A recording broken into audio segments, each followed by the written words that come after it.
तो विकास भैया क्लासेस में आप लोगों का स्वागत है। अभी हम लोग करने वाले हैं ये important question my last duchess का। तो चलो देखते हैं 2 मार्क्स से कौन कौन से इंपॉर्टेंट क्वेश्चन है। This grew I gave command and all smile stop together, what character of the duke is revealed here. यह बढ़ा और मैंने आदेश दिया, सारे मुस्कान एक साथ रुक जाओ। यहाँ से ड्यूक का कौन सा स्वभाव उजागर हो रहा है। तो हम लोग को पता है कि ड्यूक ने क्या दिया था, अपनी पत्नी को मारने के लिए ऑर्डर दिया था। तो यहाँ से उसके बारे में क्या पता चल रहा है, आंसर देखते हैं। The duke's statement reveals his controlling and authoritative nature. और ड्यूक का यह कथन उसके नियंत्रक और अधिकारवादी प्रवृत्ति को दर्शाता है। He could not tolerate the duchess behaviour and likely ordered her death, showcasing his possessiveness and lack of empathy. वह डचेस के व्यवहार को सहन नहीं कर सका और संभवतः उसने उसकी मृत्यु का आदेश दे दिया, जिससे उसके स्वामित्व की भावना और संवेदनहीनता उजागर होती है। ठीक है, तो उसका ड्यूक का कौन सा कैरेक्टर रिवील हो रहा है, इससे उसका स्वामित्व की भावना और संवेदनहीनता उजागर हो रही है। क्यों संवेदनहीन है, किसी के बारे में नहीं समझता है, किसी के दुखों को समझ नहीं पा रही है। ठीक है, तो उसके बाद देखते हैं how did the duchess respond to the white mule in her afternoon ride. Duchess ने दोपहर की सवारी में सफ़ेद खच्चर पर कैसी प्रतिक्रिया दी। इसका आंसर जो सजेशन दिया उसमें आंसर लिखा है, अलग लिखा हुआ है। The duchess respond with the joy and gratitude to the simple pleasures such as riding the white moon. Duchess ने साधारण सुखों जैसे सफ़ेद खच्चर की सवारी पर खुशी और आभार व्यक्त किया। तो ये सही आंसर है। ठीक है, वो भी सही आंसर है, उसको भी बोल सकते हैं सही आंसर है। जब ये जो लिटरेचर वाले टॉपिक्स होते हैं जैसे हिंदी, इंग्लिश, ये लिटरेचर के टॉपिक्स है, इसमें हम लोग आप ना आंसर बनाकर लिख सकते हैं। आपको जो समझ में आए वो आप लिख सकते हैं। ठीक है, इसमें कोई दिक्कत नहीं है। Her ability to appreciate such trivial things and not the duke as it suggested, she valued these moments as much as his gifts. उसकी इन छोटी छोटी चीज़ों को सराहने की क्षमता ने ड्यूक को परेशान कर दिया, क्योंकि इससे लगा कि वह इन पलों को ड्यूक के उपहारों के बराबर महत्व देती थी। What type of a lady was Duchess? Duchess किस प्रकार की महिला थी। Duchess, as depicted in Robert Browning's poem, was a charming and vivacious lady who was admired for her beauty and grace. Robert browning की कविता में duchess को एक आकर्षक और जीवंत महिला के रूप में चित्रित किया गया है। तो जीवंत का मतलब क्या होता है, जो हमेशा खुश रहती है, जो हमेशा सबसे घुल मिल कर रहती है। और मरे हुए आदमी कौन होते हैं, जो एकदम चुपचाप कोने में पड़े रहते हैं, कोई उत्साह नहीं, कोई कुछ नहीं, जिंदगी में बस आए हैं, खा रहे हैं, सो रहे हैं, सुबह से शाम कर रहे हैं और ज़िंदगी को अपना तमाम कर रहे हैं। उन लोगों को जिंदा तो है, लेकिन जिंदा हो के भी जिंदा नहीं है। लेकिन डचेस क्या है, जिंदा हो रहता है, जीवंत महिला है। जिंदा हो तो जिंदा नजर आना जरूरी है। ये कविता हमको याद करना होगा, बहुत बढ़िया कविता है, जिसे उनकी सुंदरता और शालीनता के लिए सराहा गया है। She had a friendly disposition, showing kindness to everyone around her, which the Duke perceived as a flaw because she treated all people equally, including those of lower social status. उसका स्वभाव मिलनसार था और वह अपने आसपास के सभी लोगों के प्रति दयालु थी, जिसे ड्यूक एक दोष मानता था, क्योंकि वह सभी लोगों, यहाँ तक कि निम्न सामाजिक स्तर के लोगों के साथ भी समान व्यवहार करती थी। इससे क्या होता था, उसके परिवार की इज्जत कम होती थी। ठीक है, तो 4 नंबर क्वेश्चन, हालांकि ये बात थोड़ा सच भी है। अगर देखा जाएगा कि अगर आप थोड़ा सच है, लेकिन अभी नहीं समझाएंगे। अब सेमेस्टर 3 में जो क्वेश्चन आंसर होगा, मैंने बढ़िया से समझाएंगे डिटेल में। ठीक है, अभी खाली क्वेश्चन आंसर करते हैं। What characteristic trait of the duke's character can be discerned when he refers to the bronze status of Neptune। जब ड्यूक कांस्य मूर्ति में नेपच्यून का उल्लेख करता है, तो उसके स्वभाव की कौन कौन सी विशेषताएं प्रकट होती है। When the Duke refers the bronze statue of Neptune taming a seahorse, it reveals his desire for control and dominance over both his surroundings and people। जब ड्यूक कांस्य मूर्ति में नेपच्यून एक समुद्र घोड़े को वश में करते हुए संदर्भित करता है, तो यह उसके नियंत्रण और प्रभुत्व की इच्छा को प्रकट करता है। चाहे वह इसके आसपास का माहौल हो या लोग, वो सभी को कंट्रोल करना चाहते हैं। जैसे कि हम मेरा जो वीडियो होगा माई लास्ट डचेस का, वो आप लोग देखिएगा, तो उसमें मैंने दिया है फोटो कि कैसे एक सी हॉर्स को कंट्रोल कर रहे हैं कौन, नेपच्यून। तो वो लोग का देवता है नेपच्यून। तो the choice of Neptune, a God associated with power and authority, signifies the duke's belief in his right to assert power over others, including his late wife. अब देखो, हम लोग भी अगर किसी भगवान को चुनते हैं तो अपने बिहेवियर के अनुसार अपने भगवान को चुनते हैं। जैसे अगर थोड़ा भटकने वाला लड़का है तो वो बोला है कि उसका आदर्श कौन है, कृष्णा भगवान। ठीक। अगर कोई लड़का बहुत ही ज़्यादा आदर्शों वाला है, एकदम शांत स्वभाव का है, अच्छे से रहता है, बढ़िया से रहता है, तो उसके आदर्श कौन हो जाएगा, राम जी। अगर कोई एकदम शक्तिशाली, मार देंगे, पीट देंगे, ये कर देंगे, वो कर देंगे, तो हनुमान जी का पूजा करेगा, शिव जी का पूजा करेगा। तो ये लोग अपने अपने हिसाब से कोई भी भगवान को चुन लिया जाता है। ये भी जिस भगवान को चुना है वो भी क्या है, पावरफुल है, जैसे कि नेपच्यून, और ये खुद को भी पावरफुल मानता है। तो हम लोग अपने नेचर के हिसाब से भगवान को चुनते हैं, ये भी उसी से चुना हुआ है। नेपच्यून जो शक्ति और अधिकार से जुड़ा देवता है का चयन यह दर्शाता है कि डिक का मानना था कि उसे दूसरों, विशेष रूप से अपनी दिवंगत पत्नी पर अपना अधिकार जमाने का पूरा हक है। उसको लगता था कि उसे अपने पत्नी पर अधिकार जताने का पूरा हक है। अगर this reference illustrates his arrogance and entitlement, suggesting that he views relationships as a form of ownership rather than partnership. तो वो रिलेशनशिप को क्या देखता था, अधिकतर ऑनरशिप की तरह देखता था, जैसा कि अत्यधिक माने ज़्यादातर लड़के इसे ही करते हैं, ऑनरशिप की तरह देखते हैं कि तुम्हारा मालिक है हम। Reflecting his need to manipulate and dominate those around him.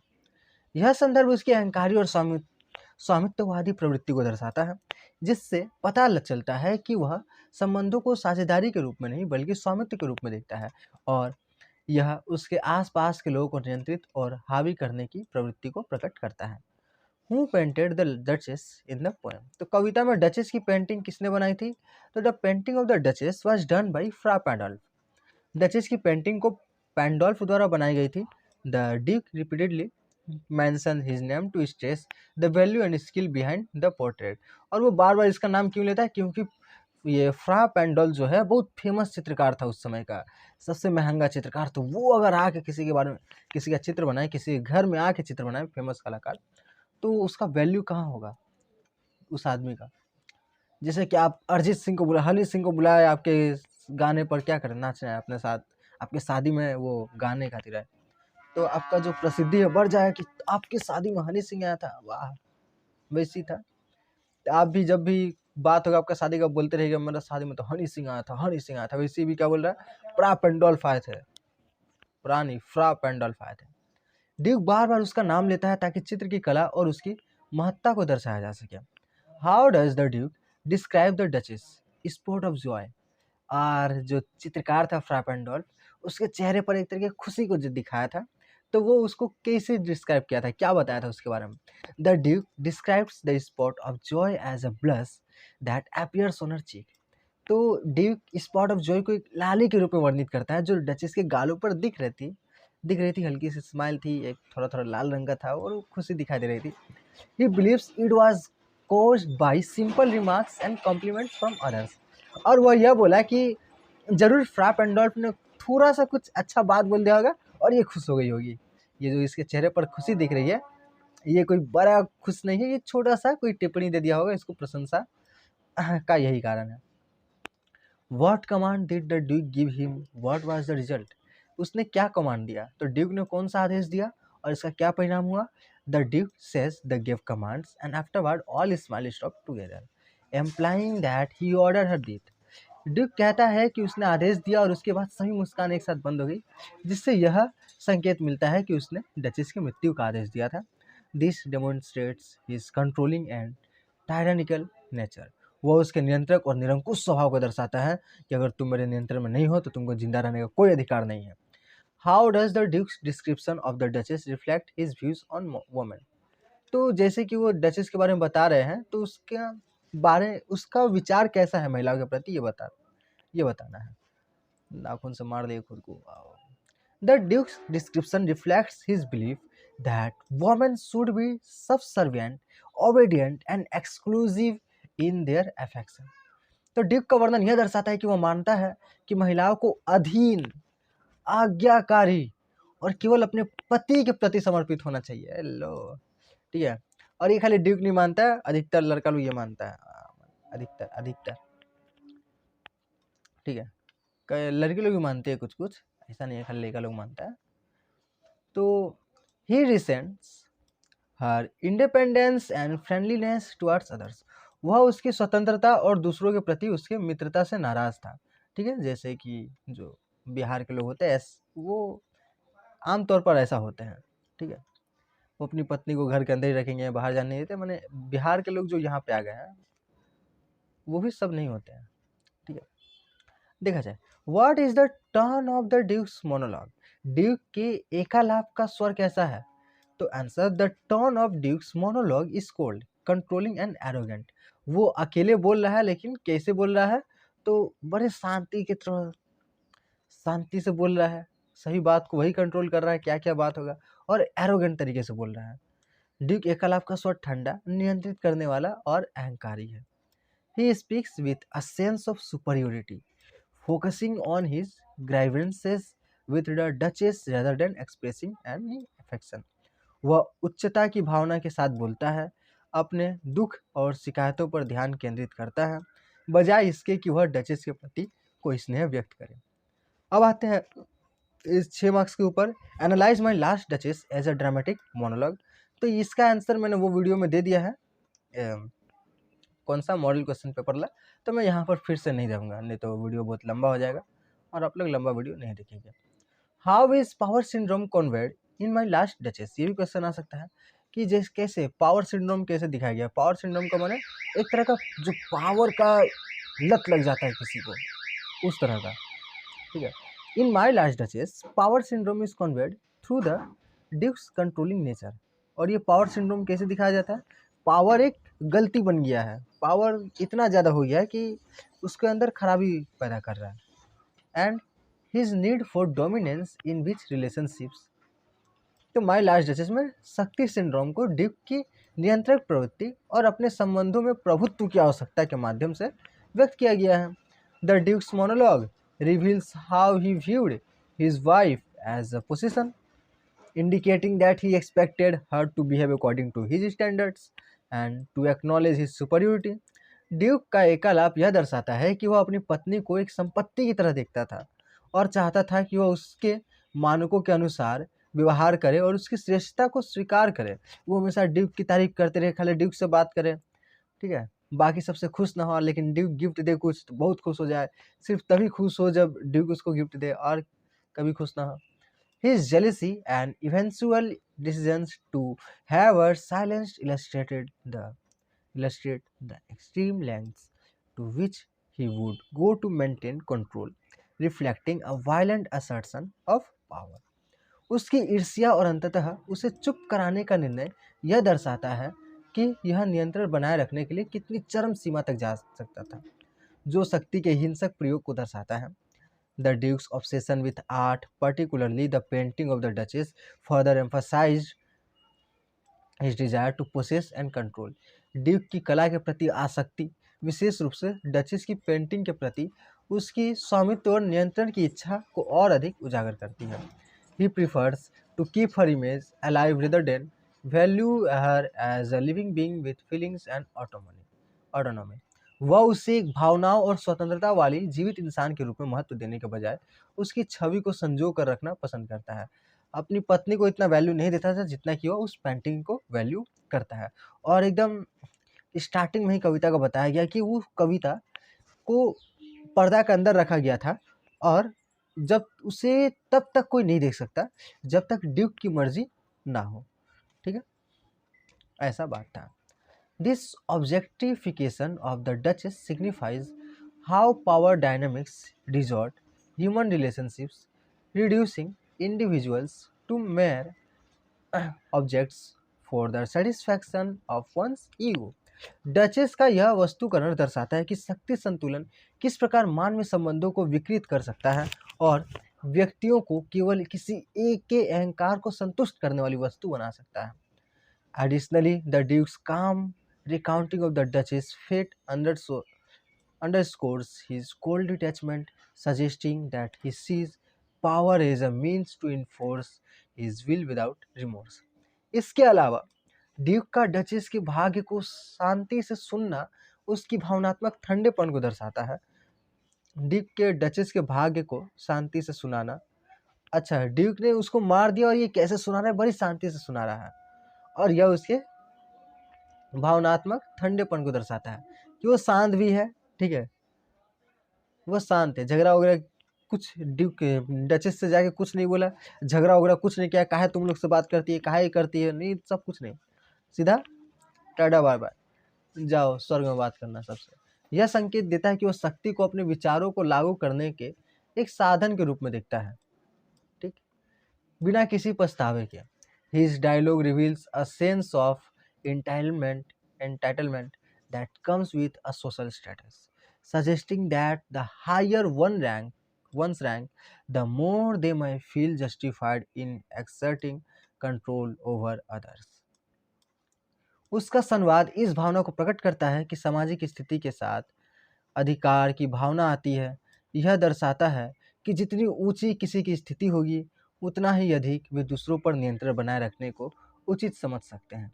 Ultimately the poem critiques the toxic nature of power, showing how it can lead to tragic consequences when it eclipses empathy and humanity.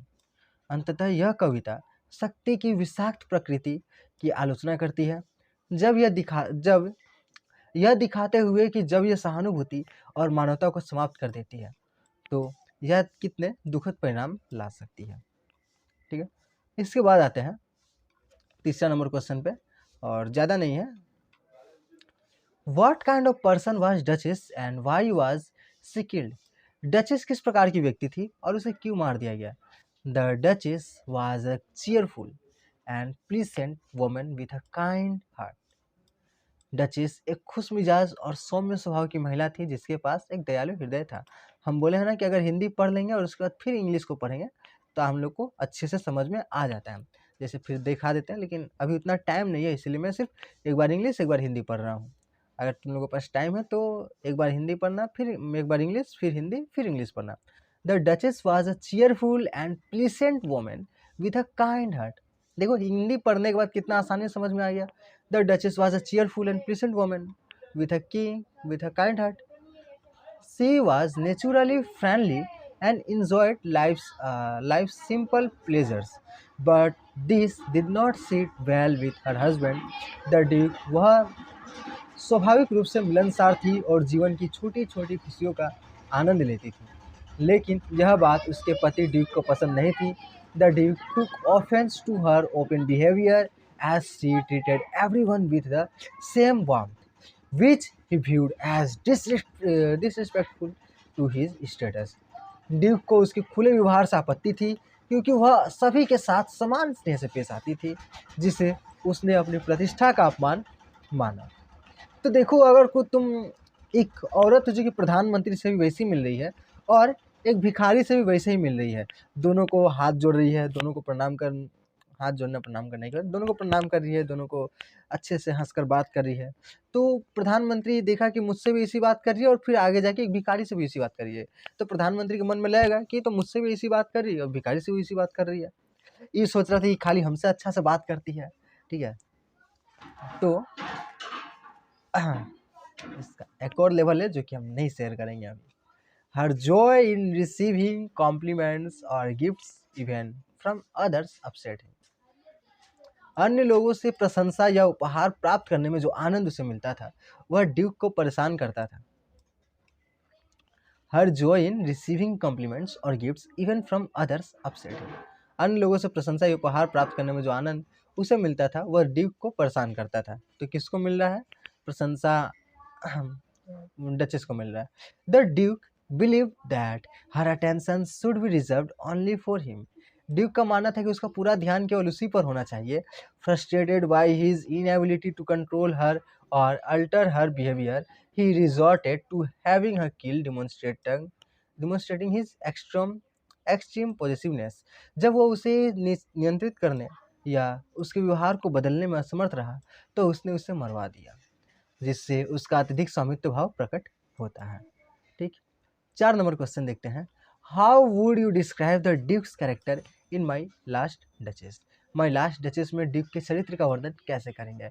The duke in my last duchess is depicted as a domineering and self centred individual. My last duchess में duke को एक अधिनायकवादी और आत्म केंद्रित व्यक्ति के रूप में चित्रित किया गया है।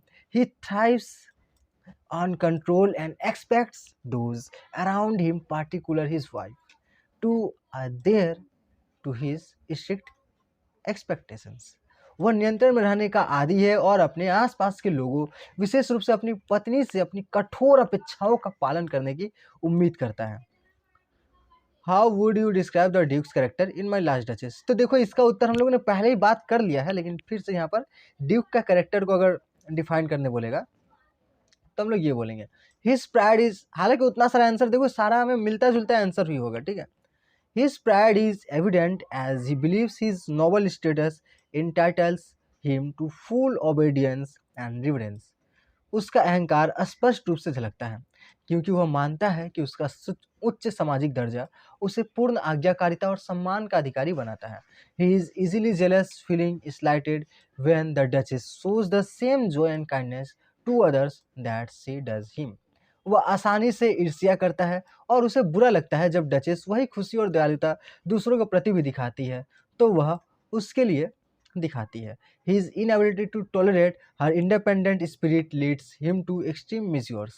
उसके स्वतंत्र स्वभाव को सहन न कर पाने के कारण वह कठोर कदम उठाता है। Ultimately, the Duke's jealousy, coupled with his arrogance, reveals a man who values authority and control over human affection or understanding. अंततः ड्यूक की ईर्ष्या और उसके अहंकार से यह स्पष्ट होता है कि वह मानवीय स्नेह या समझदारी से अधिक सत्ता और नियंत्रण को महत्व देता था। मानवीय स्नेह से ज़्यादा किसको सत्ता दे रहा है, किसको महत्व दे रहा है?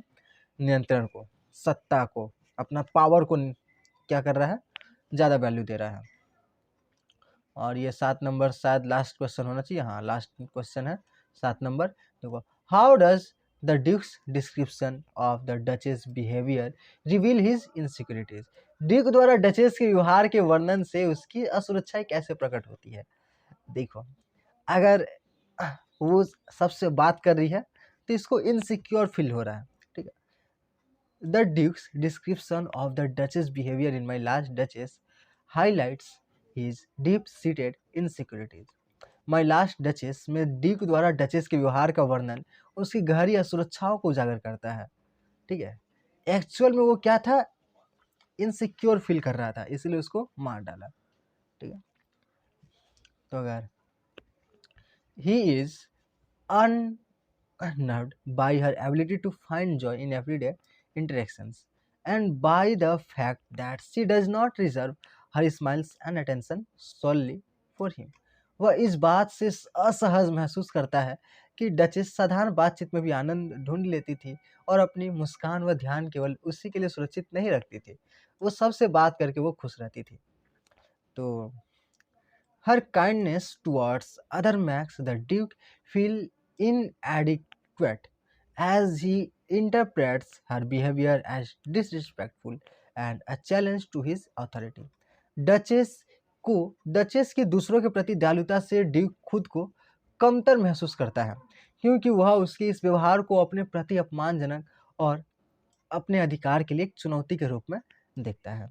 तो अगर कोई ऐसी लड़की और लड़का जो साथ में होंगे, हालांकि क्लास 9, 10, 11 में ज़्यादातर देखा ही जाता है, तो अगर लड़की क्या है, सबसे मिलनसार है, उसको छोड़ के बाकी सब सभी अच्छे से बात करते रहती है, तो इसके अंदर इनसिक्योरिटीज़ उत्पन्न होता ही है और वही इनसिक्योरिटीज़ राजा के भी मन में है, ठीक है। वही इनसिक्योरिटी है जो कि आपके क्लास में होता होगा किन्हीं लड़के को। तो जिन जो लड़के को होता है वो लोग सुन लीजिए, इलाज देख लीजिए, ठीक है।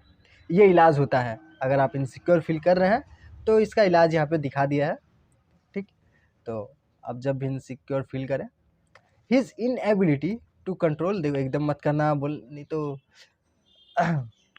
हम बाद में बोले कि विकास भैया का चैनल देखे थे, वीडियो देखे थे, वही बोले थे ऐसा करने के लिए, हम नहीं बोल रहे हैं, ठीक है, पढ़ा रहे हैं, कविता पढ़ा रहे हैं, हम ऐसा करने नहीं बोले। Control her actions lead him to perceive her as a threat to his pride and status, ultimately prompting him to act out of a jealousy and insecurity.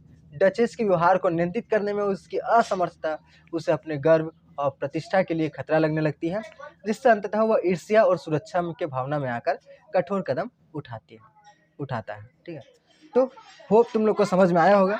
ठीक है, तो बस माई लास्ट डचेस खत्म होता है।